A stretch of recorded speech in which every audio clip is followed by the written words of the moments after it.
Hi guys, this is Dan from Magic Pachinko Restoration.com, coming to you with a short, well, this may not be a very short video. First of all, I'd like to thank everybody out there that is supporting the channel.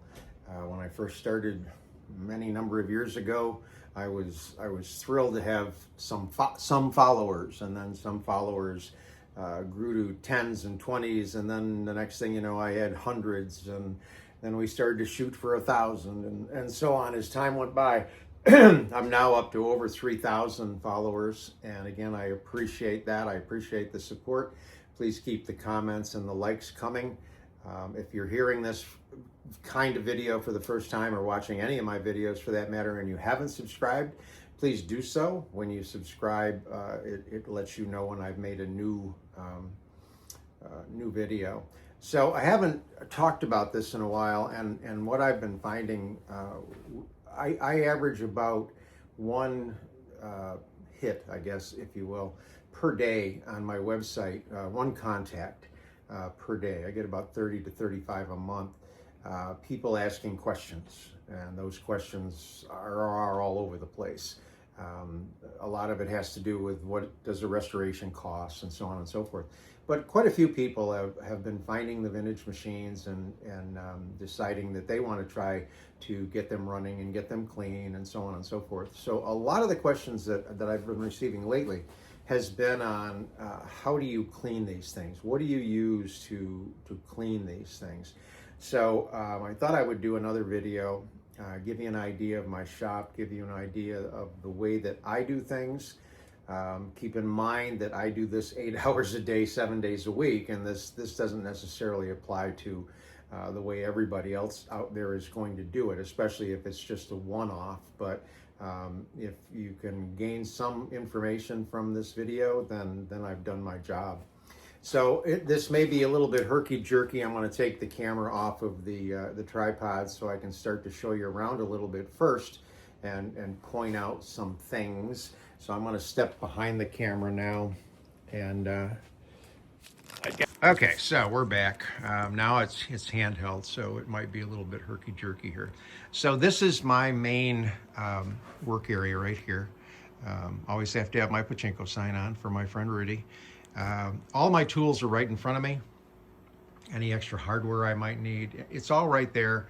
And the way I work, you may call it a little bit anal retentive, but as I reach for a tool and use it, when I'm done using it, it goes right back where it was, so that the next time I need that particular tool, I can just reach out and I know it will be there.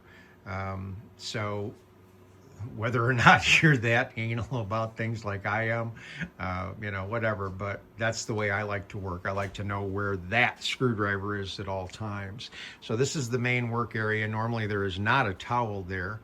I start out by putting a Pachinko machine up on the bench without the towel underneath it. And the first thing I do is I take it out of the wooden frame.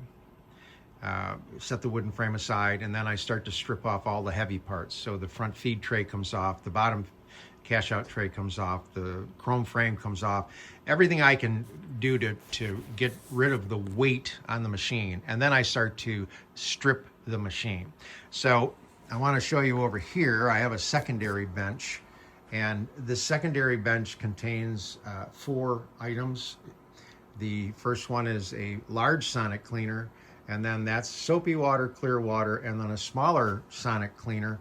The large sonic cleaner has a product called Evaporust in it, a combination of water and Evaporust. The small sonic cleaner has straight cleaning vinegar, and I'll show you those products in just a minute. I've got all sorts of stuff up there that I use for various, different things when I need them. Over here, this is set up behind me. So as I take a part off, like the feed tray, there might be 4 screws holding that feed tray on. So the 4 screws go into a metal basket like this. Now you can get these at stationery stores, probably the dollar store. They just hold paper clips, rubber bands, that sort of thing. So I would put the 4 screws in here, and then those 4 screws would get tossed into the liquid, And then when I've got enough hardware in there, then I set the timer for 20 minutes and let the sonic cleaner do its thing. Now, once the screws come out of the sonic cleaner, I'm going to dip them in soapy water, and then rinse water. You want to get the residue of the evapor rust off, and then I bring them onto this table and dump them out and let them dry. Now, what I've done, I am working on a machine right now, but what I've done is after the parts dry, then I separate them out. So I don't know where the 4 screws are, but you know, this is a pivot point holder and the 2 screws that held it to the board.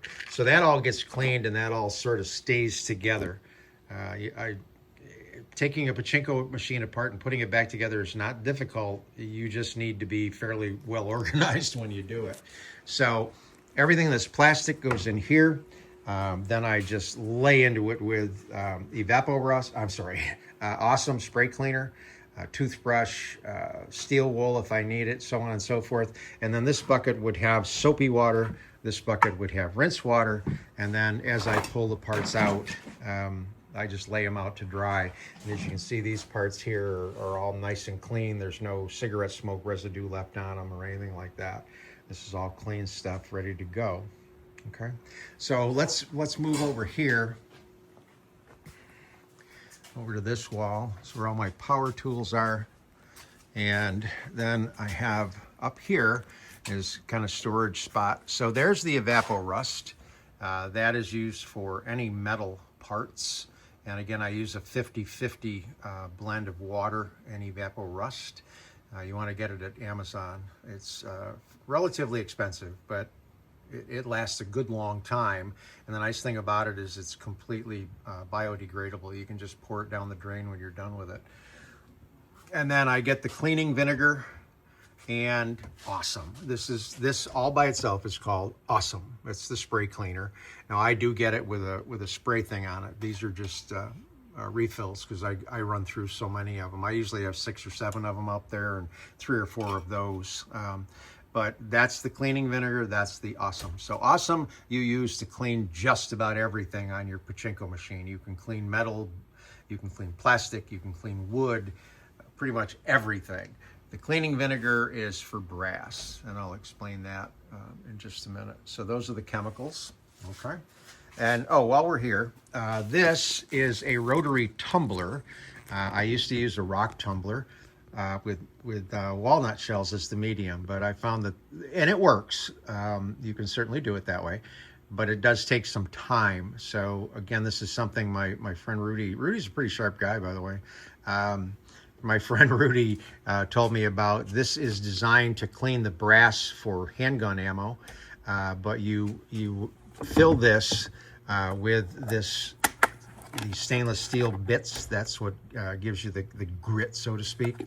And then you put water in there, and then you put one of these pellets in there. And this is like a dishwasher pellet. It dissolves, and it creates this green liquid. And then you turn this thing on, and it just spins like that for a couple hours.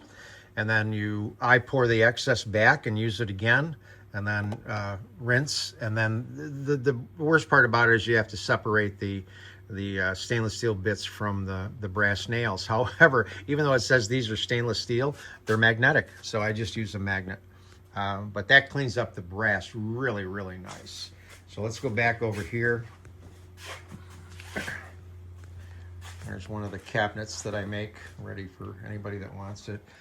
Packing supplies, just spare parts. These are all the engraved pachinko balls and so on and so forth. Okay, so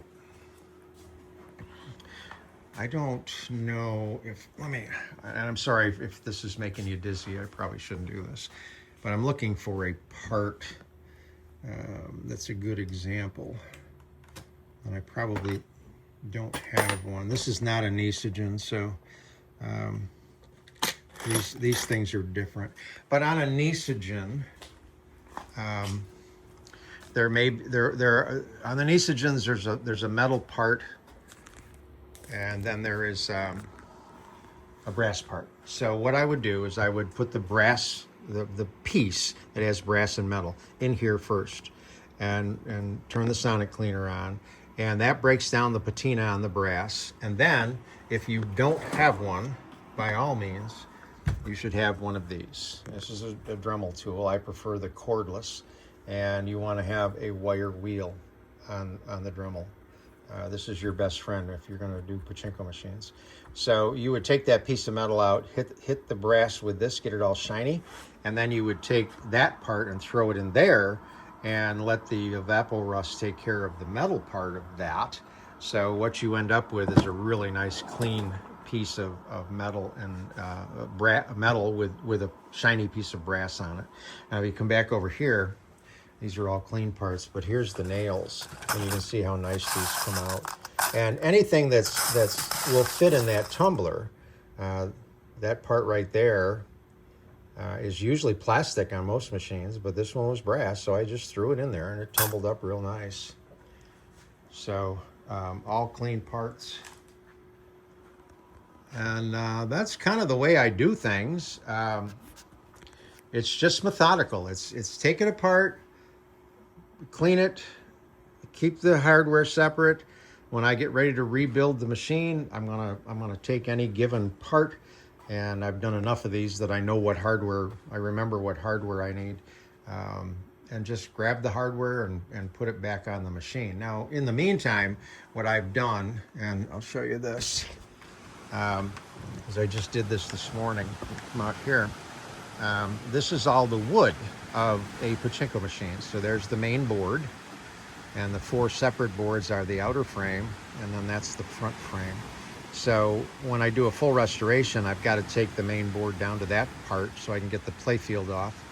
But then that gets a coat of polyurethane front and back. I take the wooden frame apart, I de-rust all of the metal pieces of it, the hinges and things like that, and then sand, run it through a planer and a sander and get it nice and smooth, polyurethane it. Sand this up, get it all nice and smooth, and then polyurethane it. Now I give that a second coat, I give the frame a second coat, and then I do the back side of that with a second coat. I don't do the front side again with a second coat. I don't know why. It's just the way that I do things. But then once all of the wood is yeah, there, the lake is a little on the rough side. But once all of the metal once